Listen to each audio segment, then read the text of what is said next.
All right, you bunch of yahoos, strap yourselves in for another episode of Dan and Don's Toxic Masculinity. In other words, shut up, sit up, and pay attention. And welcome back to another episode of Toxic Masculinity. We are here to entertain and offend and defend anyone and everybody. We are a couple of crotchety old farts that have a bad habit of speaking the truth, but won't let a few facts get in the way of a good story. We believe in America and Americans. If this is not for you, well, then I suggest you change the channel. We still believe in freedom of speech, and we'll rub your face into the cow pie of reality. We will make you scratch your head or scratch your ass, hopefully not at the same time. Without further ado, my cohort in crime is none other than the man of men, the Don the Predator Fry, and probably you don't have your sidekick Quinn with you there today. No, You're, today. you're flying solo. Yes, sir. Yes, sir. And we're gonna jump right into this. Here, we're gonna go to our guest here today, Don. Special guest, really special guest. Here we have Robert O'Neill, who is a former United States Navy SEAL, best known for his extraordinary service and valor, and the man who took down Osama bin Laden during a historic raid on May 2nd, 2011, that catapulted him into international spotlight beyond this pivotal moment. O'Neill's career is marked by numerous other daring missions and unwavering commitment to his country. He has since become a sought-after speaker, author, and media personality for sharing his unique insights and experiences with the world. And basically, without further ado, Ta-da! we welcome you there to Toxic Masculinity. It's great to be here. Thank you, Dan. Thank you, Don. It's great to see you guys. I've been looking forward to this for a while, man. I'm looking forward to talking some masculinity and solving all the world's problems and just getting into it. So thank you, guys. Absolutely. Yeah. Well, a lot of people they think that, okay, and they hear the term toxic masculinity, they think that we're going to be just way overboard. No, I go, the problem with the United States and the world is there's not enough masculinity anymore. You know, we're in this whole goofy era that you have to be so in tune to your sensitivity, and you have to be all inclusive, and you have to have, these, thems, and those. You have to be aware of your nouns, your pronouns. I'm like, we're not that sharp of cats. We're just going to be offend anybody, everybody equally. That's what we look at it as. That's right. Yeah, I mean, I feel the same way. It's masculinity is not toxic. I think it's necessary for everything from a family to a society, and it's a better place when there is a chance where some of your actions can involve a response. And right now, people are making decisions based on emotion alone, knowing that no one can do anything to them. And not that I'm not advocating for violence all the time, but just the ability to recognize that sometimes actions have consequences. And I think with the internet, with keyboard warriors, and how you see it sometimes where a lot of people don't realize when they're actually face to face that they're actually face to face now, and there could be an issue. And I think it's good. It keeps people in check, and there's nothing wrong with getting humbled once in a while. Totally agree. Absolutely. I was listening to radio today, and as either 1,000 or 2,000 illegal aliens came across the border yesterday in Lukeville in one spot. How do you feel about that after everything you've done for the country? It's very frustrating because I'm an American first. I'm not a Republican or a Democrat. I'm an American. And I think having a strong country, which we did have a lot stronger country, is defending your borders and having, a sense of pride in from where you come. And opening borders like that, like, I understand people from other countries that want a better life, but there's a legal way to do it. And it's not just people from Mexico, Central and South America. We've got different countries, and we're talking people on terrorist watch lists. That it's, again, with not realizing something when it's too late. Like I've always said, I'd never want another 9/11, but I'd love another 9/12. And that's because people have a tendency to think just because something bad hasn't happened yet, means it won't. And if I was someone trying to hurt this country, the first thing I do is cross the southern border, and then you can go anywhere you want. I mean, even we're to the point now where a terrorist can bring his family over and we'll pay for his school and a translator, and then he can start a sleeper cell. You don't know what's happening. And they're very creative. It's like, we're really good at checking grandma's purse and putting her through a metal detector because they flew planes 22 years ago into buildings. They're not going to do that again. But they still love suicide bombers and martyrs. And, a lot of our elementary schools are gun-free zones that we've seen. That's what we call a soft target. Everywhere but the gun-free zone sign is a target for these people. And that's my issue is if and when they come again, it's going to suck to say, I told you so. Yeah. It'd be devastating. Yeah. Danny? Well, okay, here's a question for you. What led you actually into the military in the first place? I mean, was your father in the military or did you, No. What intrigued you about it then? I joined the Navy on accident. But because I was my plan in life was to play college basketball, which I was doing, and then get an MBA and work with my dad, who was a broker. But then, like, any 19-year-old dude, I got dumped by a girl and I wanted to leave town. It's time. It's just one of those things where it's time to leave. And that's why, a lot of people join the military, both men and women join for that reason. It's time to go. So the day I got dumped, I went to the Marine recruiter I wanted to become a Marine because I'm from Montana and I love to hunt. I wanted to be a sniper. And I walked in there I'm joining the Marine Corps. I know they'll ship me out today. I'll get on a bus. I'll fly hopefully to Paris Island, get that cool haircut and uniform, and it's going to be awesome. But sometimes it's better to be lucky than it is to be good, because as luck would have it, the Marine recruiter was not in the office. He was literally out to lunch and the Navy guy was right there. And I went over and asked the Navy guy, where's the Marine? The only reason I went in to ask the Navy guys, I had two Marines that I knew that I went to high school with who were older than me that, went to boot camp 2 years prior. They told me a joke that the Marine Corps is actually part of the department of the Navy. It's just the men's department, which is funny. And so I walked in there, like, if they're in the same department, he'll know where he is. I said, hey, where's the Marine? He said, why do you want a Marine? I said, I want to be a sniper. Marines have the best snipers in the world.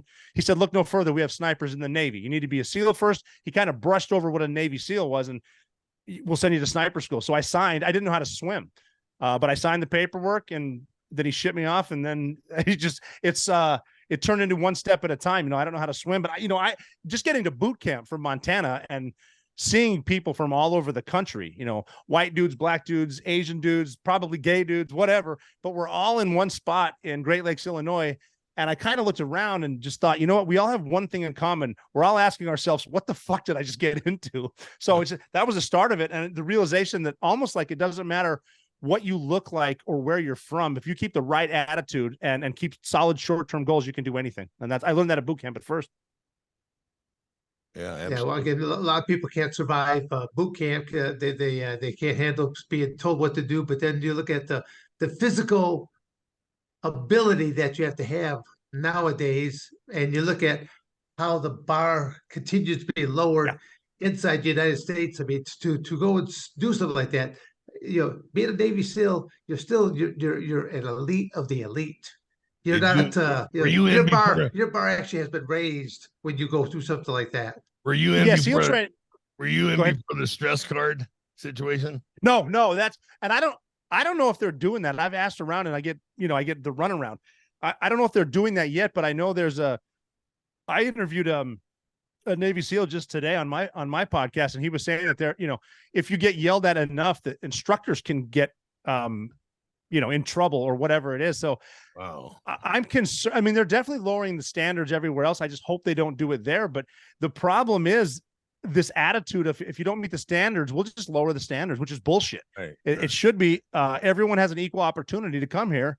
And if you don't meet the standards, you're out. And that seems to me what equal opportunity is. It's equality, not equity. You all start at the same place, but we're not guaranteeing the same results. Show up, do the push-ups, pull-ups, learn how to fucking swim, and get over it. And that was, I like every Navy SEAL says, I was part of the last hard class. And when I went through in 1996, we had old Vietnam guys say, well, it was hard when I went through, not now, and all this shit. And I'm saying the same thing. And I know there's great dudes out there, but it is frustrating watching what the senior leadership is doing. The almost politician level officers that want to get their next job at one of the contracting places or get their next star. So they're going to say whatever they need. And that with that comes a lot of this bullshit woke crap. And, everyone deserves the same result. And instead of performance, they base it on what you look like or such, stuff that doesn't matter. And in the military itself, we shouldn't be talking about who gets to use which bathroom and who's the drag queen. It should be, are we ready as a Navy to go to war with China tomorrow? Because that's coming, and that's going to be a punch in everyone's face. Right. What was the hardest part of boot camp for you? Boot camp, the hardest part was just the lack of sleep, because Navy boot camp's not like the Marines go through hell, and Army boot camp's really hard. Navy boot camp's not that hard. It's just waking up at 3 a.m. And I got really good at making a bed, folding my underwear, and learning how to live on a ship, because you live in tight quarters on a ship. So they're basically teaching you ship life. Pain in the ass as far as that, but there was like I would have to stay up late just to do pull-ups in the shitter, because we weren't working out enough, and I had to go to SEAL training after that. So it's not physically hard. It's just the first, what the hell did I just do? I'm 19 and now I'm in this place. And then just a lack of sleep, but you get used to it. And I try to make the most out of whatever I'm doing. And so, we would have classes in, naval traditions and customs and courtesies. And I find that interesting, where the Navy came from, where the Marine Corps came from, how ships address each other at sea, rules of the road, stuff like that. But I think the hardest part was staying awake in a hot classroom. Yeah. Wow. But then, SEAL training is a much different animal than just Navy boot camp. But, it was just, one day at a time, like everything else. Well, how long did it take you to learn to swim? Well, I was lucky, because when I joined the Navy, they let me wait 5 months in what they called the delayed entry program. So I joined around June, July, and then I left in January. And I still had the ID card for the college I went to, and they had a pool, so I could go up there at 5 a.m. And I was so not a swimmer. I remember standing in the deep end. I'm like, it's 25 meters down, 25 meters back. I'll swim, 1,000 meters and kind of gauge it, because I could keep myself afloat, but I didn't know any technique. I did 50 meters and I couldn't breathe. I'm like, wow, I'm screwed. I just signed a contract with the government. I don't know how to swim. And a dude that I went to high school with named Mike, he actually went and swam at Notre Dame. He's been swimming, and he walked in and he goes, hey, bro, don't take this the wrong way. Like, it's great to see you in the pool, but I've literally never seen you in the pool. What's going on? And I said, I joined the Navy yesterday, and I'm going to be a SEAL. And he goes, oh, the fuck you are. Not like that. You're not. And then he taught me, the breaststroke and the side stroke. And he was kind of the one that told me, we're not going to get all technical. Here's how you side stroke. Here's how you breaststroke. That's all you're going to need. Don't worry about the butterfly and freestyle. Just get these two down. And, I was able to go up there and train and keep my own times and swim with fins, without fins. And I, slowly got better.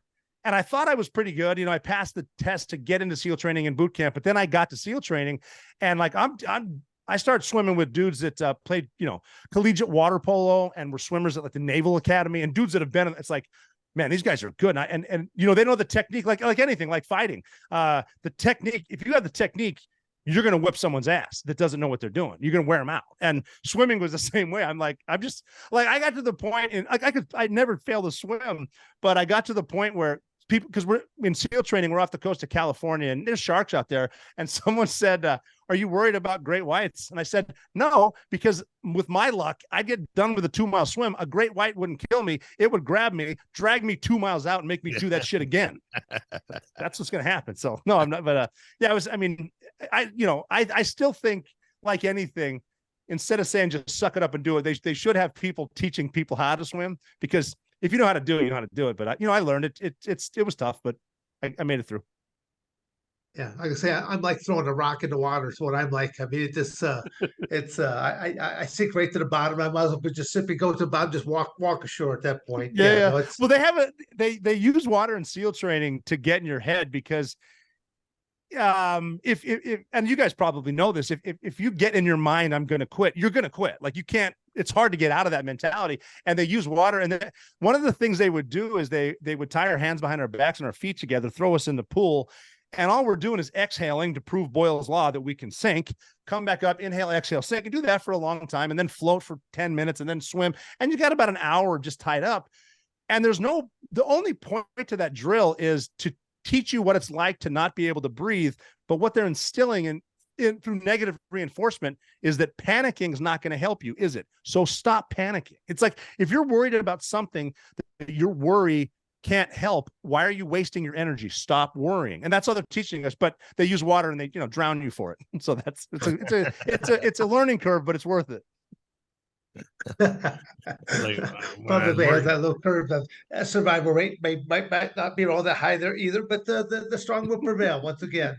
like when I worked with Mr. Severin during the summer, my freshman year, I was worried that he ate a burrito the night before for breakfast, and he'd be in that little truck. Had to keep down on his toes right there. Just Oh my god, That'll do it. the Phoenix heat without air conditioning and Severin.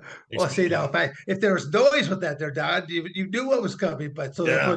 it's those silent but deadly ones that there was a sneak up on you. Keep up But on okay, from being born and raised in Montana, of all things, what I mean, you had to be like an outdoorsman there for the first place growing up, right? So a lot of hunting, big time. Yeah, hunting was my big one. We started hunting because my father just got his second divorce, and someone had told him, like, you need to just get outside. You need to stop being depressed, do something. And so we started hunting. We didn't even know what we were doing. We started hunting antelope in the plains, which I think are the fastest animal in North America, but they won't jump fences, and they just kind of run around, and dudes in trucks are driving all over. But guys are like, if I'm a rifle range safety officer now.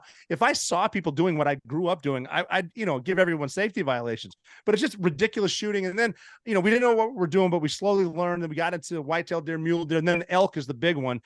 We learned how to hunt elk. Get in the mountains with them, how to camp out, hunting moose, bears. I killed a caribou in Alaska. So I got good at knowing how to use the wind. That it's better for an animal to see you than to smell you. If they smell you, they're gone. How to use the terrain, what to pack, how to load your gear. Obviously, ballistics, how to shoot, being outside, and then fishing, fly fishing. So I was very comfortable outside. So there's not a lot to do in Montana. So that and ski, and obviously not swim because Montana's landlocked and the lakes are frozen. Right. You and your father got the Boone and Crockett ram one year, right? Well, he got that. I can't take credit for that. That was him. But he got a Boone and Crockett ram. I think he got a Boone and Crockett doll sheep also. And then his moose, I don't know if his moose made it, but I have a picture. I'll send you guys a picture of that moose. It's insane. He got a picture where he actually was able to, after he killed it, they laid next to the to the antlers these moose have. And it was just impressive. The spread's about 6 feet. Big moose. Wow. Yeah, and they're delicious too, by the way. Moose is really good. Caribou is excellent. Yeah. You look just like your father, Yeah, he's a good looking dude. Yeah. another ginger with a gun. Yeah, shit. Yeah. Dangerous. Got something to prove to the world. So yeah, he's good. I just talked to him today too. He's still doing well. He's up there. He always so he's about 74 years old now, and he's always saying, I'm taking the weight off and I'll be dunking in no time. I'm like, Dad, you're 74. I think your days at dunking the basketball are over. I mean, how tall are you then, Robert? I'm 6 feet tall. He's about 6'2". Okay. Because I kept thinking basketball. I kept thinking, well, then that, just as hard to try to gauge your height right here. But I look at this picture. You got a basketball scholarship at 6 foot tall. No, I was playing in Montana Tech as a two guard, a shooting guard. So I wasn't there to post up or I was there to either pass, get assists, make the jumper, or play defense. That's it. I'm not going inside. There's the bigger dudes handled that. Just taking up space on the court, huh? Blocking people. Yeah, we got good though. We got pretty good. We had a deal. So my father played in college also, and we had a deal when we would play when we start our season. So our training was before my season in high school. When we started our training, we would play for a couple hours, training for a couple hours. But before we could leave, one of us had to make 20 free throws in a row. Start with a make and then, shoot till you miss. And so one of us makes 20, then we can leave. It could take 3 minutes. It could take 2 hours. Someone's got to make 20 in a row. And the deal was at the beginning of the season, it was 20 to get out of the gym, but also 20 to get a steak at the Derby in Butte, Montana, which are awesome steaks. When we got 20, though, the increments went up by 5 for the steak. So it's 20 to leave the gym, 25 for a steak. Now 30 for a steak, 35, 40 for a steak, 20 to leave the gym, 50 for a steak. And we got to a point shooting free throws. My father, one day, he made 91 free throws in a row, which is awesome. And wow. That was our record for a week, because the following week I made 105 in a row. And that's still the standing record. I don't think I could pull that off now, though. Wow. That's neat that you gave your dad credit first. What that red? Well, yeah, well, he did it first, and that's almost a thing where the pressure's there. So I can either not beat his and be humble, or I can try to beat his ass, which I didn't think I ever would, but I got lucky one day. Yeah. What's with the fire helmet behind you? Oh, that's You fire. that's SEAL training. In SEAL training, you wear these helmets. Green helmet. There's 3 phases of SEAL training. Green helmet is first phase, the physical part. The second one is blue for dive phase, and then the third phase for land warfare is a red helmet. So I just stole mine and kept it. So that's my class 208. And that's actually a cool story too, because all they have on your helmet is the class number 208, and then on front they have your last name, O'Neill. And if you quit at SEAL training, there's a bell you ring 3 times, and SEAL training's over. You have to take your helmet off, and there's a line of helmets, and they call it the quitter's line. And there'll be lines of 100 helmets of guys that quit. Wow. And I would look at that, and just for the mental piece, because your name's on the front, I said, you know what, this is hard, but there's no way in hell I can put a helmet with my father's name on it in the quitter's line. And that's one of the mental things that helped me get through. You know, obviously, and you guys know from training so hard, you need to have something there to keep yourself going. Yeah, absolutely. Keep that sanity. You bet. Got to keep that sanity. Mm-hmm. Well, how's celebrity life treating you now?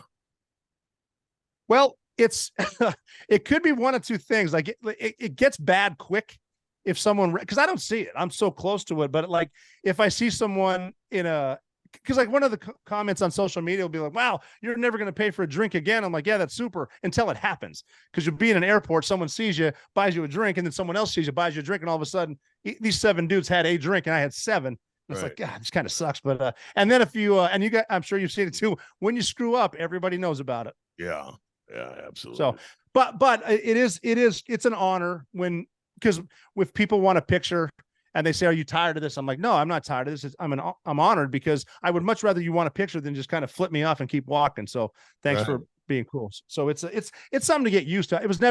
That was never the plan either. I should still be in the Navy. My plan was to do 35 years in the Navy and then grow a glorious mustache and smoke cigars on the beach in California, but that didn't happen. It's when you make a plan, God laughs at you. So there's other stuff going on. Yeah, I gotta say, I think that there's a way of just simply just throwing different types of roadblocks, dead ends, and things of nature, and you better know how to fly by the seat of your pants and look where opportunity presents itself. In your Very true. Your SEAL class, how many started and how many finished with you? We started with, I think, 227, and of that 227, 33 graduated. And then we had a couple dudes from different classes that graduated with us. So, but 33 original guys. And that was a big class because we were 208. I think 2 classes before us, 206, graduated 7 guys. Wow. So it all depends, because quitting is contagious. Yeah. And the issue with when you're like, if you have a mentality of someone's tougher than me or better than me or stronger than me, and all of a sudden they quit, a lot of people, it's like sympathetic quitting. Like, oh man, if he can't make it, I'm not strong enough. When you should say, bullshit, fuck that guy, I'm not following him. But it seems like if one of the loudmouths quits, other guys just follow, because it's almost like they give in to just like roll over and die. So the classes depend. If you have strong leaders, have strong camaraderie, it's a good class. And I still talk to a lot of guys from my class. Yeah, once the big one guy quits, you have an excuse to quit. Yeah. Well, that's it. Yeah. Well, exactly. Yeah. I mean, okay, in the SEAL training though, I mean, do the instructors, do they look for a certain percentage to quit in the first place, that they, it's like a known factor that out of these, 100 individuals, we should have at least 75 people quit? I mean, is there no, numbers they're not looking to get people to, I mean, they sort of are. They encourage you to quit, but they're not looking for a quota. And what I mean by encourage you to quit is they want to see how you are mentally. Like they'll even offer you, like, if you quit right now, I'll give you that. You can have a warm shower, dry clothes, 10 hours of sleep. I'll bring you coffee tomorrow when you wake up. Just quit. And they'll they're fucking with you. And some guys do quit, or even with the hot shower, like I'm not getting for 5 minutes. I'm not, if I'm cold, I'm staying cold until this evolution is over. And they want more dudes. The instructors want more guys to get through because they're SEALs. And I had instructors tell me, like, the reason we're hard on you is because I might go to war with you, and I don't want some pussy. Right. So they want more, but if you're weak, they will. I mean, they'll gather around. It's almost like watching, like on Instagram, watching the hyenas gather around the deer they just took down. They'll show up. Yeah. But there's no set quota or whatever. They do have standards, and they, as far as I know, they maintain the standards, and they just want good people, quality people. Was there ever a moment that broke you down? I wasn't going to quit, but I thought about it most of the time. Like, I thought, like, I could just end this, but that's the seed you don't really want to plant. I think the worst thing that they did to me personally was there's certain milestones that you need to do, like the 15-mile run. And then there's like this pool competency, Hell Week. But in the middle of second phase, there's a 5.5 nautical mile swim, which is about 7.1 miles. Do it one time and you're done. It's just for completion. But they made us, instead of swimming with the current, they made us swim against the current. So from Imperial Beach up to Coronado, against the current the whole time. And we were in there for about almost six hours, I think, swimming against the current, to the point where they had to start pulling guys out for hypothermia. I mean, we're 200 yards from finishing it, and they start pulling guys out. I'm like, cool, we're done. It's over. We did it. So we finished the swim. And then like 2 days later, so we're done with that milestone. 2 days later, we're in a dive physics class where, calculators and pencils and stuff. And the instructor came in with his coffee, said, hey, we're canceling dive physics today because not everyone finished the 5.5 mile swim. So everybody get your wetsuit on. We're doing it again right now. Wow. And that was like mean as shit, because that was so shitty. I'm like, you got to be shitting me. And no, they had us get back in. It's like, well, one, kick, stroke, glide. I guess another 5 hours in the water. Fuck it. So that was the meanest thing. Yeah. You felt betrayed pretty bad on that one, huh? I did. I was like, come on. But I was one of the guys that didn't make it. So but again, misery loves company. So fuck it. If we're all going to do it. Like when I got to SEAL Team 2, we would do a certain workout every day. And every Tuesday is the 2-mile ocean swim, which is fun when it's summer. But in Virginia Beach, when it's February, it sucks. But the most fun we would have was that Tuesday morning at whatever, 6:30 a.m. when we're all in the bus driving to the swim, because the comedy is just there. It's because this sucks, but we're all going to eat this shit sandwich together. And it just kind of brings the humor out. Like, this is going to suck, but let's all get in the water. Right. Sick and twisted sense of humor. That's the same way that, Don and I, we share the camaraderie, be it amateur wrestlers and amateur wrestling. It's a tough sport. It's a tough sport. The definition of amateur wrestling is the team sport based upon individual performances. The team can lose, and yet you can go on and individually continue to win. But it's a tough sport. There's no sport like it that you go out there. You got to make a weight class, maintain a weight class, and just grind, and you're breaking people mentally, you're breaking people physically. So there's a lot of people that go through the sport of amateur wrestling that they prevail. Oh, sure. They prevail quite well in mixed martial arts and other types of sports, especially in that individuality, because it has its own weight class to it as well. I can't imagine, even with the mentality and just getting in your own head, making weight and keeping weight has got to be a complete mindfuck. I personally have never done that, but I mean, and a lot of a lot of MMA fighters, they don't really bring it up, but that's gotta suck. Oh, you don't have to keep it. Once you weigh in, you start shoveling it in, But I mean, getting there to the weigh-in has got to be just horrific. Oh yeah. Oh yeah, no, it's just almost you fork for a lot of wrestlers, but the one that's tough is when you do a 2-day tournament, to where you made weight day one, and yet you're taking in very little consumption of liquids, still very little consumption of food, because you still got to make weight the following day. You have to qualify yet again. They grant you a pound on that second day. Oh yeah, a whole pound.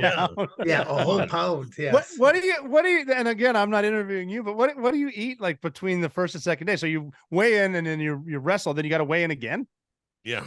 Yes. By later that evening, you have to make weight again, and you have to monitor. You literally you'll have your different types of size containers, so you know how many ounces that you're taking in. But then you're also going to wrestle maybe maybe 2-3 times that day as well. Oh, And so, you know, God. if you wrestle, you know, But those 2 or 3 unless you times, lose, then you have to wrestle 5. You know? yes. My Yeah, God. yeah. I think maximum that they allowed, well, anymore they allow is up to 5 times in one particular day. So you just have to watch it. I mean, it's I mean, I've had all kinds of comical stories where I've had an athlete that he didn't think he was going to make it through day one, and he just porked out. Well, now he made it through, and now he's trying to make weight.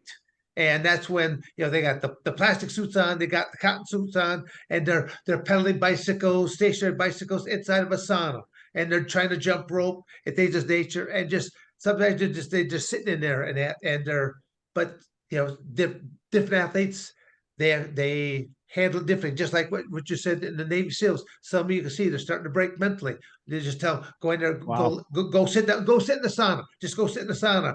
And the funny part is, I was stripped all the way down to just my underwear. Now I come in, and then they look at me, they're like, "Coach, can't make it." Can't. They get up and then push them down, and they look. Their eyes got big, like going. Like the biggest sin is not making weight. You will make weight. And they Yes. get up again, and it's like, okay, you push it back in again, and then you start pummeling stuff like that. And before you know it, I mean, you get them to do another 10-15 minute workout inside a sauna to where they finally make weight. I probably lost another 3-4 pounds myself. My underwear soaked right through, and you know, but you do that for your fellow teammate. That's all. How how are you hydrating Well, the when you're hydration when you're when, just liquids. I mean, liquids, but those I mean, liquids could because be. if you're trying to sweat out all the liquid weight, what do you? Is there No, you don't. some kind of supplement you could take, or No. you just cramping up and whatever? Yeah, you're just dealing with it. Yeah, you gotta get Oh rid my of that God. extra. You get rid of that extra water in your body. Oh, it's crazy. That Yeah, and, and like I said, I've never. yeah, you will see some guys that they will cramp up or something like that. Or I've watched the scales where literally the athlete is standing on the scales, and there's like 3 coaches. You know, they've got the scales, the field standard weigh-ins where they got the bar in front of you and stuff like that, so you're not gonna fall forward. But literally, the athlete is actually almost passed Holding out. up, yeah. He's there, Wow. and the 3 coaches are like barely a fingertip, just so he's not going to fall over this way, that way, to where he makes weight. The referee's looking, make sure no one's trying to lift him up, something like that, to take off that last quarter pound or something like that. And Ugh. it's it's interesting. Yeah. Yeah. Well, we had the opposite happen. Because a lot of, like, some of these Navy SEAL movies, they'll show people eating out of trash cans and all that nonsense. That's not real. You can eat all the time, and they will force feed us. Our biggest issue was, well, we got a 5-mile run after lunch, so like I'm gonna eat 5 hamburgers, but I shouldn't, because then you're puking on yourself. But Yeah. you know, that was never that. The biggest problem was eating too much. So I tell you what, but that lack of hydration and no food, that's mental toughness right there. That's all that is. Oh, it makes you question why you're there. That's for damn sure. Your mortality. Yeah. you start hating everybody. You just hate. Oh God, I can imagine, you know, when I'm like 10 minutes late for dinner, I get pissed off. I can't imagine just starving yourself and then you got to fight somebody. Yeah. Going a couple of days without food. That's Oh something. God. Well, you've got a couple of books. Talk about your books. What are a couple of books you got out? Is that the ones that are up there? Yeah, I wrote a book called The Operator, which is right over there. It's an autobiography, and it's about, I call it The Operator. I'm not calling myself the operator. I'm talking about the life of the operator, meaning anyone. I'm like the people who don't get credit. Anyone that does something to help their family, help their community. The person who doesn't get credit, like the guy who takes out the trash in Manhattan at 2 a.m. You can hear the trucks. He's been up since 1 to feed his family, making the streets clean. That's an operator. The single mom's an operator. The dude cutting weight so he can represent his college is a fucking operator. So me as an operator, I was a special operator, just doing what I can for my country, and just right place, right time. And it's a story about growing up. And again, like I said earlier, you can do whatever you want as long as you keep your mind to it. And one of my favorite quotes is, wherever you are, be there. Because stuff can happen right now. Just don't put your head in the sand. Don't believe in the normalcy bias. And you can do it. And I'm a guy that joined the Navy on accident, stuck with it, found out about SEAL Team 6 because of 9/11. I was never even going to stay in the Navy. Went to SEAL Team 6. And just because I was there, one of my first my first deployment at SEAL Team 6, we were on the mountain to rescue the lone survivor, Marcus Luttrell. In 2009, I was the lead jumper to rescue Captain Richard Phillips from Somali pirates. I actually left my daughter's Easter preschool party in Virginia Beach, and almost 16 hours later, we had a full head count in the Indian Ocean. We rescued Richard Phillips from Somali pirates. And then I was honored to be on the best team I've ever been a part of to go after Osama bin Laden. And that's just because I made myself available. Because you never know what can happen if you just get into it, you can do it. So it's just a life story about the possibilities are endless, especially in this country. Because it's the pursuit of happiness. It's not guaranteed happiness, but you can get it here. At least right now. God knows where we're headed. Yeah. But then the next one is called The Way Forward, and I wrote that recently with Dakota Meyer, who's a Marine Medal of Honor recipient, really good friend of mine. Love that guy. And it's just about what now? Because he's a Medal of Honor recipient. I killed Osama bin Laden, but now what? Right. Now what do we do? Because we have to keep food on the table. Where do we go? And then, like you said, with the celebrity, with alcohol-related incidents, bad shit happens. What do we do next? And I'm still in. I go through therapy now. He does too. And it's that we all fuck up, and you're rarely do you learn from success, but you'll learn a hell of a lot from getting shamed. You'll learn a lot from failure, and it's okay because. I just made headlines. I got a mugshot the other day, and I tell people is every one of us has a deep, dark secret that they do behind closed doors. And now mine. I drink too much.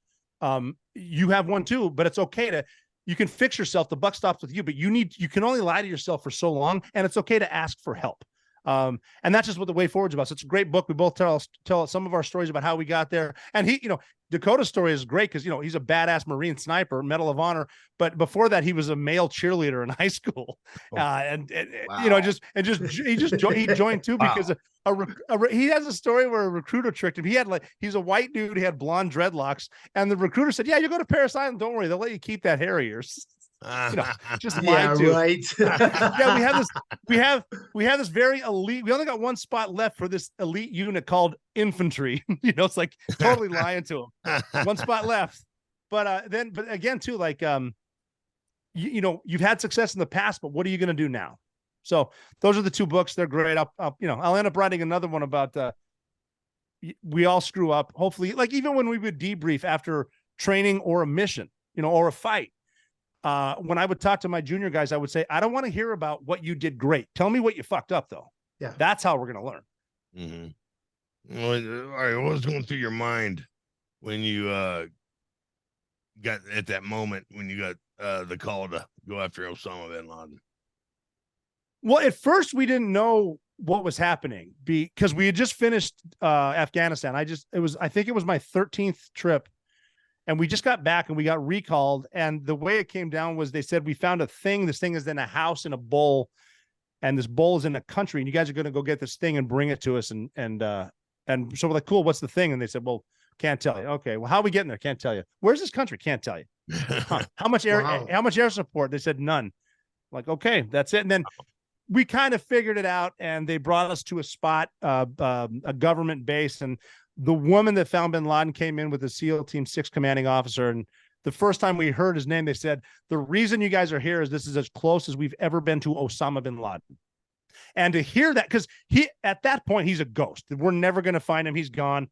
Like when I was interrogating terrorists, and I would joke with them, like, who's the man of the house? Who lives here? Where's Osama bin Laden? And we'd both laugh, like the terrorists, like no one knows where he is. But when she said Osama bin Laden, I looked around the room and I'm with about 23 guys I've been working with forever. And I consider them the best of the best. And there was no cheering or high-fiving. It was kind of looking at each other. And the common response was, cool. Are we going right now? Let's go. Yeah. We're ready. But then we had to train for a week in one spot, go out west that I can't get into, but that's where people always say they find the aliens. We trained out there for a couple of days, and then we went to over to Afghanistan. It was just an honor to be a part of the team. We know we're good at this. We don't need to train. We've been fighting since 2001, but we needed to show the powers that be that we can do it. There was five different choices the president had, like a couple bombs here, a hammer toss bomb here, blah blah blah, and then they did present us with a a multilateral operation, which meant we could go in with the Pakistanis, and every dude in the room laughed. We're like, you fucking tell the Pakistanis we found bin Laden, that motherfucker's going to be gone in 5 minutes. Like, they're going to go. So we had to go alone. And then it was actually pretty cool that we trained, and President Obama told us afterwards, it was pretty badass. He said, I was never convinced 100% that bin Laden was there, but after seeing you train, I was convinced you guys could go in, find out, and come back alive. And that was pretty cool. And then we were over there, and then one night we got the green light on a Friday night. And so we were waiting for 0% illumination. You want to go when it's dark, and there's usually one 48-hour period per month. So we have Saturday or Sunday to go. And if we don't get one of those 2 days, we got to wait 30 days to go, and he could leave at any time. And we didn't go on Saturday because the correspondence dinner at the White House, or in DC, I don't know if it's the White House, one of the hotels, but we had the green light, but we didn't go because we knew that the whole cabinet's there, and all the press is there. And if the entire cabinet and the president get up in the middle and leave, the press is going to be like, what the hell's going on? So we didn't want to spook them. So we waited until Sunday. And it was actually kind of funny. If you go on YouTube and watch the roast, it's Seth Meyers he's the MC. He's roasting Barack Obama. And he actually said, this is actually cool. I got to give Obama props. He said, that they were saying something. He goes, something like, that Osama bin Laden actually has a 1 hour show every weekday on C-SPAN, but nobody sees it because no one watches C-SPAN because this thing is on C-SPAN. And he's kind of laughing about how you can't find bin Laden. And President Obama's over there, and he's kind of smiling and laughing with this poker face, when he could have said, motherfucker, we're going to get him tomorrow. But he, just totally sat there like, no.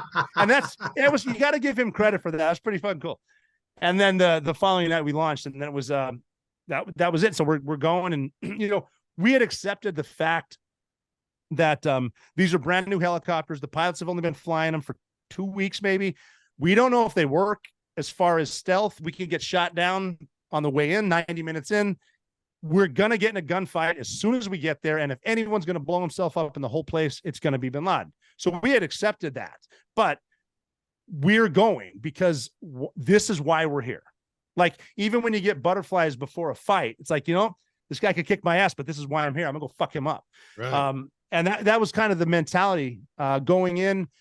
And then, and one of those things too, with mental toughness, like I mentioned earlier, if you're worried about something that your worry won't stop, then stop worrying about it, because you're wasting your valuable energy. So we were so convinced we weren't going to go in, that we weren't going to come back, that it was a one-way mission, that one of the guys on the mission before we went came to me and said, hey man, don't take this the wrong way, because I'm going 100% going, but I have to say this out loud. If we know we're going to die, why are we going? And that's a fair question. And we all talked about that. And we decided that we're not going after bin Laden for the fame or for the reward, because we're not going to get the reward, but we are going for the first Americans to fight Al-Qaeda toe-to-toe to the death. And that was the passengers on United 93 that saved the Capitol. We're going for the single mom who dropped her kids off at elementary school on a Tuesday, and then 45 minutes later, she jumped to her death out of a skyscraper, because that was a better alternative at the time than whatever in the hell's going on inside right now at 2,500 degrees Fahrenheit. She looked down, she made a decision, and her last gesture of human decency was holding her skirt down as she killed herself. Those people were not supposed to be in the fight. We're supposed to be in the fight, and that's why we're going. And that was our mentality going in. Oh, that's awesome, man. Quite a night. It was an honor to be with those guys. Were there any unexpected challenges or obstacles that arose during the mission? Yeah, we didn't get shot down, which again, what I was doing to pass the time is to avoid worrying about stuff, is try to occupy your mind. And what I learned hunting, then I learned as a sniper, is to count. So if you're bored somewhere, just start counting. I've done it in a jail cell before. Just count 0 to 1,000, 1,000 to 0, back and forth. And so I was doing that on the flight in, and I'm sitting we brought one dog, Cairo, the Belgian Malinois. He's next to me. I'm in a tri-folding chair. I'm counting, and I'm looking around to see what other dudes are doing. Guys I've been working with, how they're mentally handling this. And I'll never forget this thought. One of my guys was asleep. Like, he put his headphones on to listen to music, and he's sleeping. And I'm looking at my friend, and I remember my thought was, You were asleep literally on the ride to Osama bin Laden's house. You have ice in your veins, and I actually see why women find you attractive. That's awesome. You know, shit like that. Totally fucking kid. But then we got there, everything went wrong. And when I said the perfect plan only exists when you're planning. And our perfect plan was the fast rope one set in front of his house, put some guys outside. My team's going to go to the top, and we're going to hit him that way. And then that immediately stopped because the helicopter crash landed in the front yard because the pilot that was flying said he realized that he couldn't hold the hover just based on the updraft and the mud walls or something. But he realized if he could turn it and pin the tail, because there's a big mud wall surrounding the whole house, if he can pin the tail on the wall and stick the nose into the dirt, like, we might live. If he powered it up, it's going to roll and every one of the birds going to die. And he knew that in the blink of an eye. And pilots are just fucking awesome. I love them. So he pinned it. We didn't know they crashed. So they let our snipers out, and then we're going up to the roof, but our pilot saw him crash. So he went back down. He's like saying, get out. So we get out there. I didn't know they crashed. We tried to blow a door over here. We blasted a door off to our left, a double door, and it opened. We used a 7-foot charge of C6, which is basically a master key. It's going to open everything, but it blew this door open. There's a brick wall behind the door.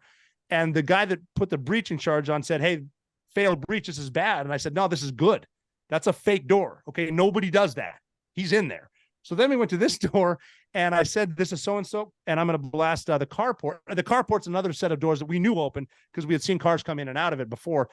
And see, what I had heard, we were keeping it simple. That was the first helicopter was Dash 1. This one is Dash 2. And what they were saying when they went into the yard was what I heard him say was Dash 1 going around, Dash 1 going around, thinking they're doing a racetrack, like they took fire and they're just going to come back, reattack. But what he was saying was Dash 1 going down. So I said, hey, this is so-and-so, I'm going to blast a carport. And someone said, don't blast it, just open it. We'll open it. So the door opened and a glove came out with a thumbs up, and the gloves I recognized. I didn't know how they got in there, but there's certain points in life where it doesn't matter why we're here. We just are. Like when I talk to college football teams or NFL football teams, I'll tell the defense guys, it doesn't matter why it's 2nd and 15. It just is. The clock is ticking. That's something we all have in common. That clock's running. Let's go. So we go in. I still don't know they crashed. We get into the thing, and my guys are in front of me in a gunfight, and I pull into a room, and there's a dude from the bird that crashed. And he whispered to me, helicopter crash. And I'm like, what? Wait, what happened? What helicopter crashed? And as I'm saying that, our sniper that we dropped off with Cairo, the dog, he's running around the whole thing. And his job was to go around the entire perimeter outside the wall twice to make sure no one escaped through a tunnel or whatever. And he didn't know they crashed either. So he gets to the point outside where he can see the tail of the helicopter hanging over. And he came over the radio and said, guys, okay, definitely be on alert. They're ready for us. They have a training mock-up of our super secret helicopter in the front yard. And then we hear the boss come over, and he goes, no, jackass, that's ours because we crashed. And the sniper comes over and he goes, yeah, that makes a lot more sense than the shit I was just saying. Carry on. And so there's a weird pause, and he comes over to the radio and goes, you didn't do that shit on purpose, did you? So that was a surprise. And then I was surprised that when I was in there in that room, I'm looking around for like explosives hanging from the ceiling, because a thermal barrel, that's how you blow up a house. And there was nothing there. And I was just surprised there was resistance, but not as much as I would have expected. So, and I'm just watching my guys like, you guys are killing it. Slow is smooth, smooth is fast. Let's keep doing this. Master the basics. Guy in front of me goes left. I'm going to go right. It's that simple. Right. Yeah, and he was on the right side of the hallway, huh? Yeah. Well, when we went upstairs, yeah, we the woman that found Osama bin Laden, she told us, I don't know where the stairwell is, but there will be one. And when you get there, you'll run into Khalid bin Laden, his 20-year-old son. And she was so cool. She said, if you can ace him, you get a shot at the big guy. Yeah. And so we did that, and that was just awesome. So we went up the stairs. The guy split left and right. I had one guy in front of me. We have one more set of stairs. We know bin Laden's up there, like probably off to the right. And there's one dude in front of me. He was a one-man. I'm the two-man. His job is to look forward and cover, because there's a curtain at the top of the stairs instead of a door. And my job is to look backward. So my hand is on his shoulder, and I'm looking back to, when we get enough guys, I give him a squeeze for effective communication, time to go, but we're getting nobody. And because we're split, we got 23 dudes and some are outside. We're out of guys. But he sees something through the curtain and he starts saying, "Hey, we got to go. We got to go." And my hand, and this is my version of the story. Maybe he said something different, but I'm pretty sure he said, "Hey man, these bitches is getting truculent." And so my hand's on his shoulder and I whispered into his ear, "I don't think that word means what you think it means." And but then people ask me what was going in my head. I can close my eyes and see those stairs, see him in front of me. And it was never bravery. That wasn't it. He was brave. I had my hand on his shoulder. I'm like, I remember thinking, okay, we're going to get blown up now. He's got to have a vest on. I'm fucking tired of thinking about it. Let's go. And so we went up the stairs. He moved the curtain and he saw people there. And he is how this guy doesn't have a Medal of Honor, I'll never know. But he assumed they were suicide bombers. He just jumped on them to absorb the blast for the guy behind him. And he didn't know it was me. He knew it was one of his guys, right? So he went this way. And like I said, because he went this way, I went that way, just based on his movement. I turned there. There's Osama bin Laden standing on 2 feet, 3 feet in front of me. His wife, Amal, is right in front of him. And my rules of engagement were like, he's taller than I thought. He's skinnier than I thought. Like his beard was shorter than I thought. It's kind of gray. He's a threat. He's not surrendering. I got to take him out. So I assumed he was a suicide bomber. So I shot him twice in the face and shot him again in the face. And then he's down there and I move his wife out of the way because, well, even his 2-year-old son was standing there. And as a father, I'm looking at this kid and I'm like, this poor kid's got nothing to do with this. Right. There's humanity involved with this. And so I move them both aside and because I know more Navy SEALs are coming in and we're the good guys. I don't want them to get hurt. So I push them on the bed and I turn around. I can hear bin Laden taking his last breath. I can, like, his head split open. I just shot him 3 times. And I'm kind of standing there on a mission. We're supposed to die. And one of my guys comes up to me and he goes, my nickname was Nizro, NSRO, Navy SEAL Rob O'Neill. And he goes, "Hey, Nizro, are you good?" And I said, "I think, what do we do now?" Yeah. And he smiled and he goes, "Well, now we find the computers. We do this every night, hundreds of times. Come on." I go, "Yeah, you're right. I'm back. Holy shit." And he looked at me and he goes, "Yeah, you just killed Osama bin Laden. Your life just changed. Now get to fucking work." And I'm like, wow, that's a fine way to say thank you. Yeah. Yeah, that's it. And then we did our thing. We put him in a body bag, carried him out. And then we have a new job. We got to blow up that helicopter because there was an argument whether or not they could fly it. We're like, fuck it, we're blowing it. We're leaving it here. Had to call in another helicopter, which wasn't stealth, which is a cool part of the story because now there's 2 more Army pilots, more Army air crew. And the air crew doesn't get any credit. Like their butts are in the seats too. If they got shot down, their family's going to miss them as much as us. They don't get credit. And here's something else cool. There's another crew from SEAL Team 6 on there. And people don't realize that SEAL Team 6 actually rescued SEAL Team 6 on the bin Laden raid. So they come in, we get in that bird, and now we're leaving. And it's a mission where we accepted death. I'm dead, but now we're leaving. And we can live. And all we have to do is live for 90 minutes.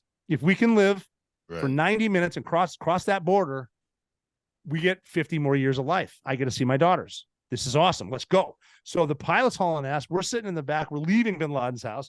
They split off in one helicopter. We're in this new one. They got his body there. We have some DNA in this one. And just in case one gets shot down, we have redundancy. We can prove it's him. So we're leaving. We're in the back. Definitely can get shot down, but worrying about it's not going to help. So I just started my watch. I'm actually sitting next to the sniper that rescued Richard Phillips, that's how small this team is. Like, wow. And he actually was cool as he handed me his Copenhagen. I have my night vision down. I see this can of dip come in front of me and he goes, "Here, take one of mine. Now you know what it's like to be a hero." I'm like, wow, I don't need that. But we're leaving and I'm starting my watch and I know we got to get to 90 minutes. So it's like, all right, it's been 10 minutes. We're hauling ass. I can tell. Been 20 minutes, looking around, 30 minutes, been 40, 50 minutes. Got to get to 90. It's been 60 fucking minutes, 70 minutes. Now you're getting close. And I start thinking about like sports, like watching a no-hitter at the top of the 7th. Like I don't want to say anything to jinx it, but fuck. Right. 80 minutes in. Then what hit me was the 1980 U.S. hockey team and the movie Miracle, when you have a bunch of college kids playing the greatest hockey team in the history of hockey, like hasn't lost a gold medal since 1960 or whatever, haven't lost shit. And this team has no business being on the ice. But now in the 3rd period, they're winning 4-3. And you can hear the crowd 10, 9, 8. You can hear how nervous the crowd at Lake Placid is. 6, 5. We can still screw this up. And then 85 minutes in, the pilots are awesome. They're just always monotone, like a pilot is, to keep you calm. He came over the radio, and I'll never forget it. He said, all right, gentlemen, for the first time in your lives, you're going to be happy to hear this. Welcome to Afghanistan. And like we land, and it's like, holy shit, we did it. And nobody got hurt. We all landed. And it was, what was awesome was, the whole thing was awesome. And I love that team. The pilots don't get any credit. They're just badasses. But we land, me and the guy that went up the stairs, we go off to the side, and we're having a moment like, what the fuck just happened up there? Whatever, and we're bullshit. And he looks over, and there's the girl that found bin Laden, the woman, sorry. And like the movie Zero Dark 30, she's real. It's about her. But the ending of that movie sucks because they showed her the body of bin Laden and she cried because that's what she did. Not at all what happened. What actually happened is we walked over to her and he said, you got to give her something because you shot him. You own this. I said, yeah, you're right. And I pulled a magazine out of my gun, jacked the last round out. And I walked over to her and I said, hey, do you have room for this in your backpack? And she looked up to me and she goes, I think I do. And I said, cool. We have something to show you. And I'm realizing that this is going in the books. This is historic, but the only reason we're here is because of her. Right. She found it. She's the reason. She gave up her life to find this dude. No husband, no kids, 7 days a week for decades to find this motherfucker. And as we're walking over, and like this is going in the books, and I have my arm around her as a SEAL, I'm putting pressure on myself, like, fuck, I got to think of something cool to say because this is it. So we walk over, and I thought this would have been enough. This would have been good enough. I pointed, so we're standing over his body. I'm looking at, he's out of the bag. And I thought this would have been a great ending. I pointed down, and I had my arm around, and I said, is that your guy? And she looked down for a second, patted me on the back, and goes, huh, I guess I'm out of a fucking job. And she left. That's it. How awesome is she? Wow. She got that line. She got the line. Yeah, she has the best line for sure. I wish they would have put that in the movie. It's a much better movie with that. Yeah. But it's not Hollywood. It's not Tender and all that shit. No. They made a credit. Now she's a badass. She's real. She exists. She's awesome. Was she from that part of the country or no? She's an American, and I did promise I would never say her name or describe her, but she if watching the movie about her, and she didn't write the movie, but it sums her up really well. If you haven't seen Zero Dark 30, it's awesome. Yeah. How many fucking tattoos do you have, Burner? Well, I just started getting them, and it just started fitting. I got a couple just because of Navy, SEAL Team 2, SEAL Team 4, SEAL Team 6, and then started putting my kids' names on. My favorite tattoo, though, this one's funny, is I got one right here, and they say, you know how they always say, if you get something in a different language, like have a couple people tell you what it says, right? Because it might not say what you think. So I got this tattoo, and apparently, because I got it on an island, a Pacific island, and they did the whole thing. And I said I wanted to say American. So in this language, I think it was kanji, it says American, but in Chinese, it says something else. It actually says rice country, which is a racial slur for a white guy. So I was in New York at my at one of my doctors, and I'm getting some anesthesia. So I put my arms behind my back, and my doctor's Chinese, and he looked down, and he kind of goes, and he goes, hey, that tattoo on your right arm, what do you think it says? I said, I think it says rice country. He goes, yeah, you're right. And he goes, you're going to cover it up? And I go, absolutely not. This is a great story. So basically I have a tattoo that says cracker on it. Yeah.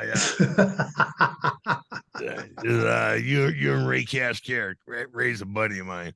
Yeah. He introduced us. Yeah. Do you all share a tattoo or anything? Or do you share no. with anybody else? No, I don't. I mean, some similar. Like we were Red Squadron, so a lot of us got the dream catcher with the notches out for. There was a thing because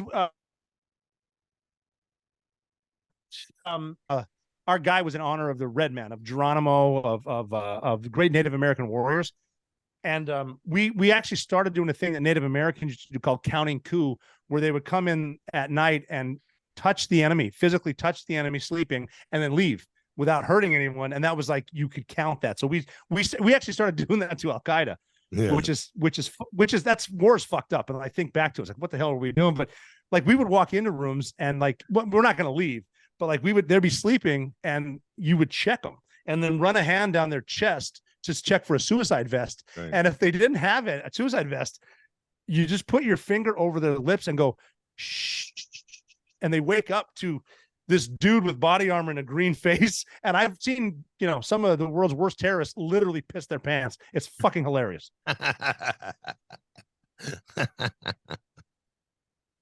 So that tattoo is just counting coup. I stopped after 2 because my whole arm would be covered in ink. Yeah. That's how many coup you got, huh? Shit. We got busy. We got really busy. They the best summer as far as combat we had was 2007 in Iraq, went during what they call the awakening, where we realized the difference between Sunni and Shia, and Al Qaeda was Sunni and they were terrorizing Sunni families. We were starting to tell the Sunni families that, because they would, like, if Al Qaeda comes to your house and they want to live there, either you let them in or they're going to cut your head off. Right. But we started telling them, like, you tell us who the bad guys are, we'll come kill them for you. And it's not like arrest them. Like, if we kill enough of these bad guys, they're going to stop showing up. And so, we got into it. Summer of 2007 was, right now I think back to it, I'm like, what the hell were they having us do? But at the time it was awesome. It was walking into rooms, and you basically, when you run into a dude, you have 1 second to convince me not to kill you. Right. It was pretty intense. Your buddies with Kid Rock, right? Yeah. Kid Rock's my boy. Well, he's awesome, because the hardest part about hanging out with Kid Rock is calling him Bob, because his name is Bob Ritchie. You want to call him Kid Rock, but yeah, he's just a salt of the earth. One of the most generous dudes I've ever met. Obviously, his live performance is the best I've ever seen. Yeah. I was actually on Fox and Friends on Christmas, and they asked me, what's your favorite Christmas song? And I said, American Badass by Kid Rock, of course. Yeah, I used to come out to that song when I was fighting in Pride, so. American Badass? Yeah. Oh, that's bad. I should have known that. That's awesome. Does he have the hammer that knocked the door down? Yeah, I gave it to him. We traded. We traded. I don't know what, having some drinks, obviously. And I said, here, this is the sledgehammer I brought into Bin Laden. I signed it, never quit, signed it. And he said, cool, you can have any car you want. And he had some badass cars. Like there's cars in there like that, all guns around it and kick-ass stuff. And he had a 1972 Cadillac limousine, the worst car in there. I'm like, I want that one. He's like, you can have any car here and you want that? Why? And I'm like, the suicide doors, those are fucking dope. So somehow we worked a deal where it's my car, but it's still in his garage. So I think I got lucky. Well, does he have anybody drive it when you go visit him? I've been in it. We haven't driven it. The plan was to do like a road trip with the groomsmen to my wedding a couple years ago, but that never happened. So I gotta get that thing. Yeah, you're going tour. Should, yeah. Well, he's funny too. He said I could lose everything in life, but I'm keeping the jet. Yeah, he's awesome. He's great dude. How many times have you been to the White House? I've been there probably 10 times. Yeah. I think a couple times when Obama was there, and then I had dinner there with President Trump, where my wife and I went. That's a funny story. President Trump invited us. Pete Hegseth from Fox News and Jen Hegseth, his wife, said, we're going to the White House and he wants you to come to dinner.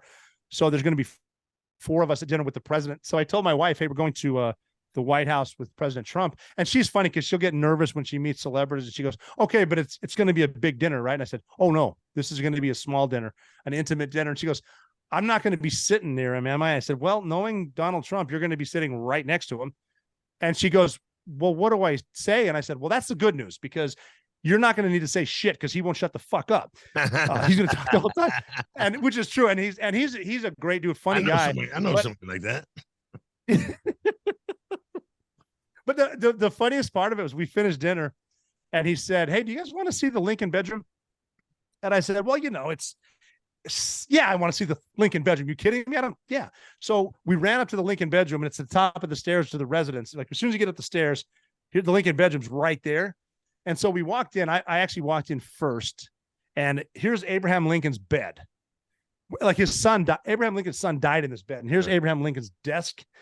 And then against the wall, facing the south lawn, there's a window. You can see the south lawn, and there's a desk, and below the glass is the Gettysburg Address, handwritten and signed by Abe Lincoln. And so I'm having this out of body experience. Like I'm taking this in, and I look back and President Trump is leaning against the wall and he goes, you know, Neil, not everybody gets to see this unless of course you donate to the Clinton Foundation. And I look at him and I go, Mr. President, you just can't help yourself. You just can't stop for a second. And he's laughing about whatever. And he said, I got to go to the bed to Melania's pissed about something. And then he looks at the Secret Service guy, goes, hey, take O'Neill down to the basement. Show him where those limeys started that fire in 1812. And I said, I don't think we say limey anymore either. I do. Yeah, right. All the time. So yeah, after the big raid and getting out, it's been quite an adventure. All right. So what happened? Are you allowed to talk about what happened in Texas? Not just yet, because the system takes a minute, and I don't want to change to say anything. But I mean, that's good enough reason to come back on the show. I can tell you what happened. I mean, the story's good, but I got to let it work itself out. Right. It's Well, I mean, talk about. I will talk tell you about this. your- It's mostly bullshit. Right. Okay. I understand that. Well, tell us about your podcast so we get get some people to come out over to you there. What's the name of your podcast? Oh, you guys, and you're both always welcome on the Operator Podcast. I named it the Operator Podcast based on the book The Operator, because like I said, if you're contributing, you're an operator. So what I like to do is I started off just by me talking to the screen, giving you my opinion on a couple different things, but then in the comment section, I want to hear as an operator what you think. And unlike a lot of people, I'm willing to listen. If I'm wrong, I'll say I'm wrong, but you tell me what you think I'm wrong and how. And instead of just yelling at me, tell me how I'm wrong and then possibly a solution. Right. So that's what we do. We talk everything from football to, well, I used to be a Redskins fan, but now we don't have that. So I don't know about that, but I'll talk about anything from politics to sports. There's natives are suing to return. It was that's not a logo. That's a real Native American warrior chief. Like that's a real dude. And they were like, it's an honor. We brought him to war. The same with my tattoo. I'm bringing this guy to war with me. Right. Like that. Right. Yeah. So the only people that were offended by the name Redskins were rich white liberal attorneys from DC and the people that they paid off. That's it. Right. The Native Americans that I know love them. The chief that the Redskins logo is drawn after is from Montana. Really? Like this is not. There was nothing disparaging about it. No. Again, they used to paint their faces red. Oh yeah. In more half of it. Oh yeah. Make it more. And they're serious dudes. Yeah. They're special forces. Back then. Yeah, it's about as close you get. Yeah. Danny boy. I've been doing all the talk. Yeah, I think that. I don't want to. I know we've held you on here for almost an hour and a half there. That's so okay. I still want to. I got more questions. And we're not. Oh well, then shoot away there, Mr. Fry. I don't mean to. We got the man here. We got the man here. No, I think it's just great that you give us as much time as what you have had, and you're definitely a much more laid back individual than I thought you'd be for being involved in the military and doing some things that you've done. So I actually appreciate that factor. Oh, he was great. First time I met him, he come over to see Quinn because they had Quinn. We went over there to see, and he'd come over to the dog. See the dog. Then we introduced ourselves, and then I pulled out an action figure, Don Fry action figure. He takes it and he signs. That's right, I have it. Yeah, I have it. He signs it. I go, you arrogant fucker. What do you know? He just got everything. No, I walked away from that. I'm glad. I had to give him shit because that's awesome. You know how it is. You get in that signing mode, and somebody hands you something. You're just that's so funny. Yeah, I wanted I was going to sign it for you, but you signed it. So that is so funny. I'll trade you. I'll tell you what. I'll trade you. Yeah, for your sake. So I'll send you a signed one. You send me that one back. Is that?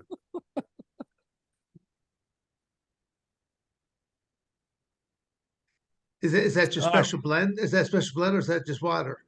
Well, it's just straight up water. I think that one of the reasons I'm still alive is I drink about 2 gallons of water a day. I don't know what it is. Wow. Delicious. I still don't drink It water. used to be whiskey, but we're going to water now for a while. I still don't drink enough water from all the years of wrestling, cutting weight. I know one year I said, fuck it, I'm done. I'm never cutting weight again. So I went up to heavyweight, and we were at the Concord International Greco tournament in California, and they gave us 3 pounds for some reason. And I went and I ate breakfast, a big meal, and I was over by a pound, and he says, "You gonna cut weight?" No, I'm done. I'm done with that shit. I'll move Heavyweight. up. Yeah, I moved up and I got my ass kicked. That was a mistake. I got the Russian 8-time world Greco-Roman champion, he just tossed me around like I wasn't even there. Yeah, heavyweights are serious dudes too. Yeah. Yeah. Danny, you don't have any questions. How about your dog? Well, no, I mean, Don, I mean, I say I was kind of surprised you was like in rare form here today. It's like I've never seen you this well okay, here's something we can talk about there, Robert. What about the physicality of our youth nowadays? I mean, it's I've talked about the lowering of the bar. When you look at our high schools, our junior high, you bring back something called the Presidential Physical Fitness Awards. I mean, have you been to a high school or junior high as of late to see what they try to pawn off as physical education?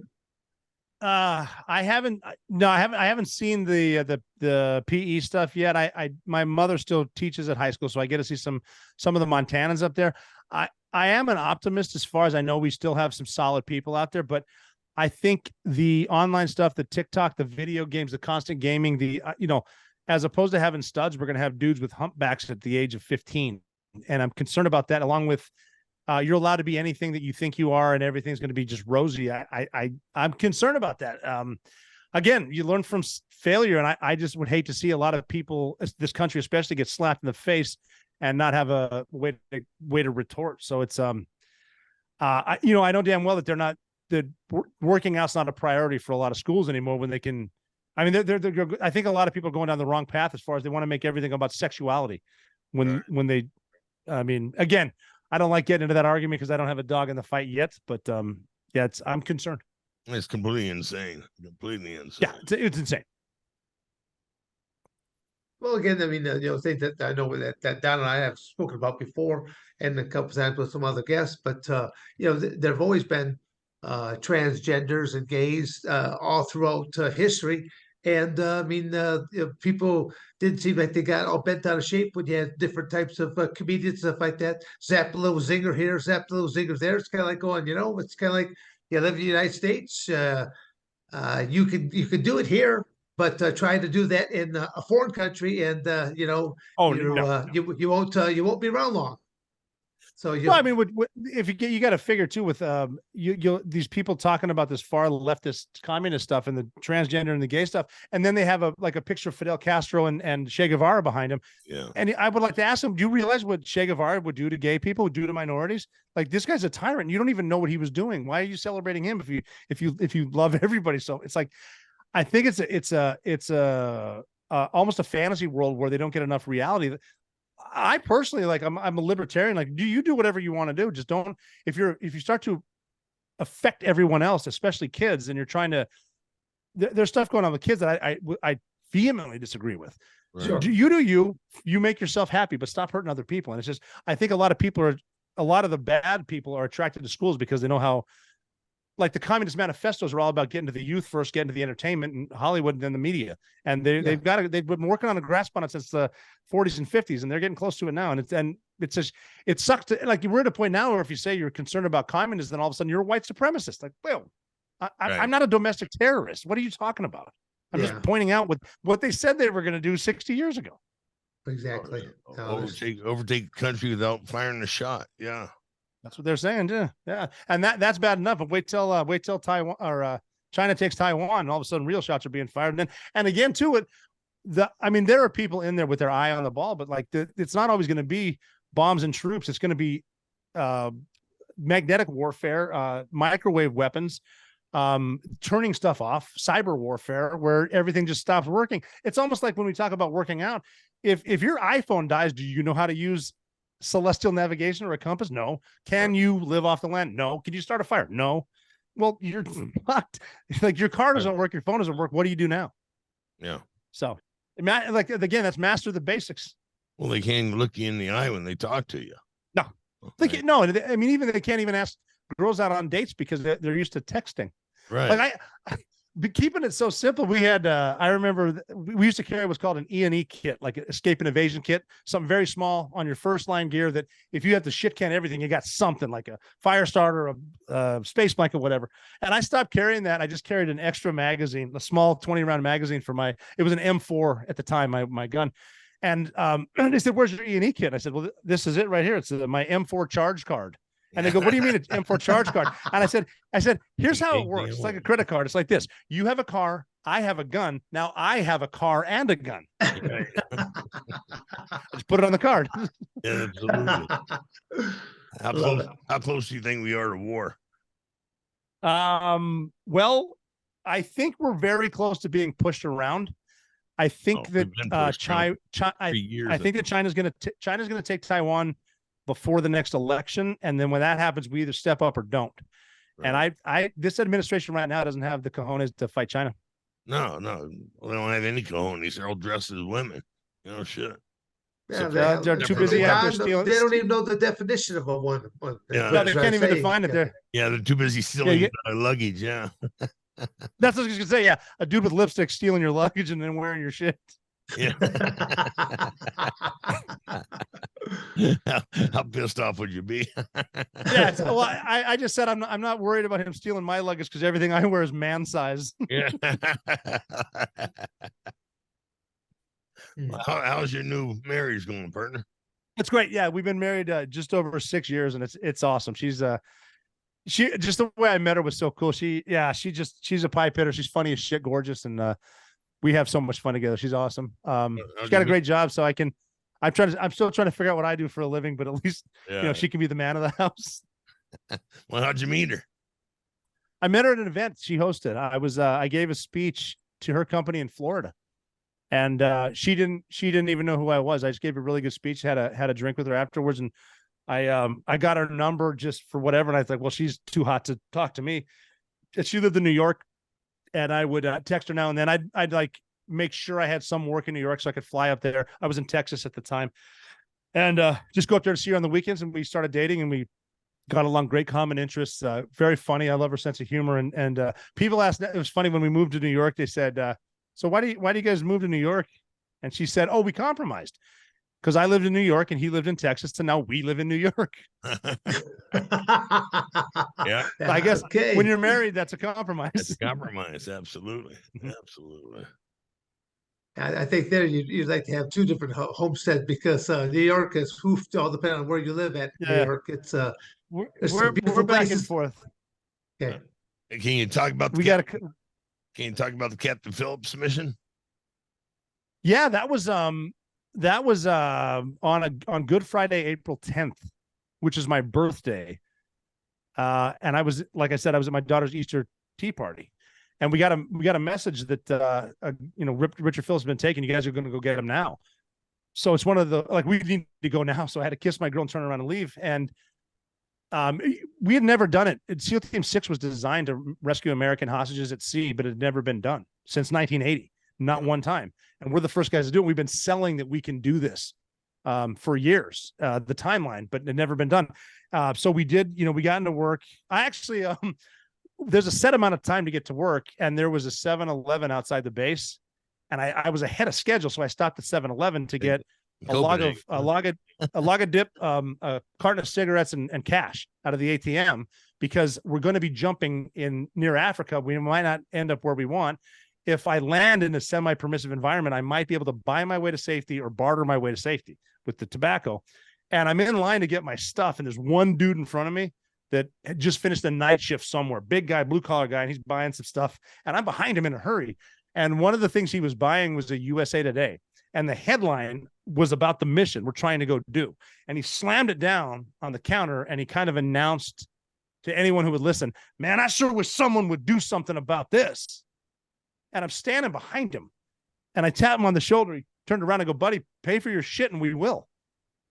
And he's staring at me. And I said, I'm not even kidding. Like, the national security timeline is squarely on your shoulders, bro. And like he left and we got there. So we jumped in the Indian Ocean and we didn't know how we were going to do it. We never thought of a Navy destroyer towing a lifeboat. We'd never thought of it. So we told everyone on the flight over, come up with a plan and we'll narrow it down to the best plan. And when we got there, we were on an not aircraft carrier, but a similar ship. And then the ship that was towing the boat, we put snipers out there to watch him, make sure nothing unsafe happens as we're preparing for the rescue. So we're preparing for the rescue. The snipers are watching them, and something very unsafe happened, and they shot. That was not the plan. And we didn't go there to kill those guys. We went there to rescue the hostage, however we can. But they took the shots. And the cool thing about that was that's like complacency kills. Like, complacency is caused by success. If you're successful too often, you'll have a tendency to say, well, this is the way we've always done it. And that's how you get bored. And that's how you get killed. Don't die because you got bored. Right. But their guns, we hadn't done this in 29 years. And it was a long weekend on a Friday. Their guns did not need to be sighted in for the most difficult shots of their lives. But their guns were sighted in for the most difficult shots of their lives because they were prepared for that shot, even though it had never happened. So they took those shots. It was awesome.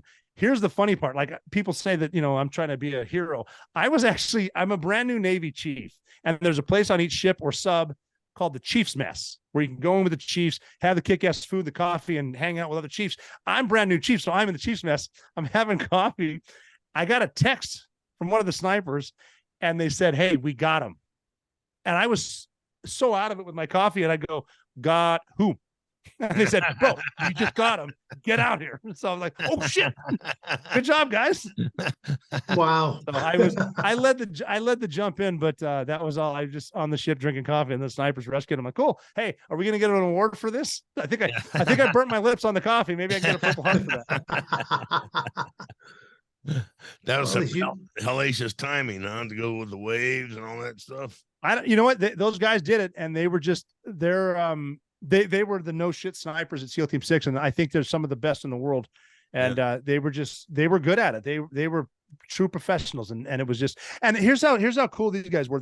The guy that I mentioned that was on the helicopter with me after we left Bin Laden's house leaving, I went up to him. So this is before the Bin Laden raid. I went up to him, and I said, "You realize you have just done the most prestigious mission in the history of the SEAL teams, right?"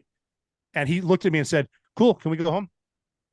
Like, that's how awesome these dudes are. Just awesome dudes. Yeah. I love them. Yeah, they keep down to earth. I mean, they do what the priorities are. We got a mission done. Let's go home. Well, I'm assuming being he was a single guy. I think he probably had a piece of ass back at the beach. He had to leave to go do this, so he wants to get back.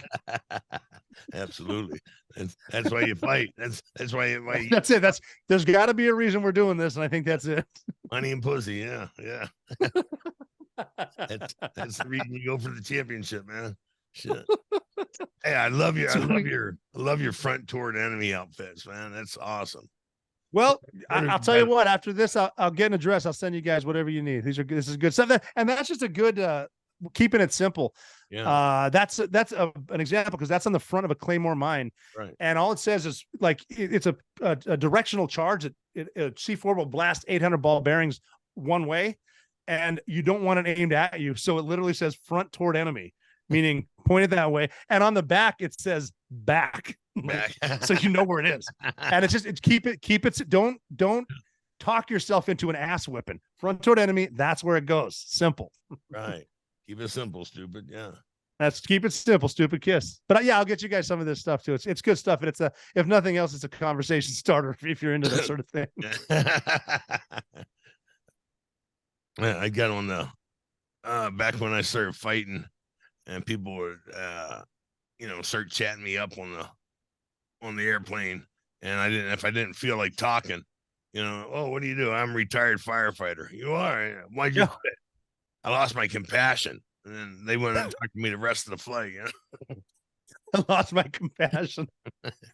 I'm gonna start using that. Hey, can I buy you a drink? No, man, I lost my compassion. Fuck off. Yeah. Well, sir, thank you very much. I appreciate it. Well, this has been great. Yeah, I'm going to get in touch, get some of the stuff, and then you guys are always welcome on my podcast too. This is fun. We can do this again too, because I will have a story hopefully in a few weeks, and we'll get back after it. Please, yeah, give us. Oh yeah, I'll give you an update. And do we call you? Or you call us? How do you want to do that? I'll get in touch. I'll have my people call your people. I'm sure a bunch of meatheads like us can figure it out. Yeah, I'd fuck up a 2-car parade, boy. Believe me. Hey, I'm happy we just got the computers and the cameras working. We're good. Today's a good day. No doubt. Well, Robert, on the way out here, just plug your website or plug whatever you want to at this point in time, just so that we give people one more chance to follow you. And the best way to find me is on social media at Mick Hooyah, M as in Mike, CHOOYAH. And the reason I have Mick Hooyah is because when I was still in the Navy, they said, hey, this new thing called Twitter is coming out. So make a fake name and you can fuck with people. And I'm like, well, Hooyah, we said in training, and I'm Irish. So Mick Hooyah, MCHOOYH. And I had like 7 followers. My name leaked as killing bin Laden. I woke up to 15,000 followers. I'm like, fuck, I guess I'm Mick Hooyah. Yeah. So, but Mick Hooyah on Twitter and Instagram, and it has links to RJO Apparel, where you get the hats and the kick-ass shirts.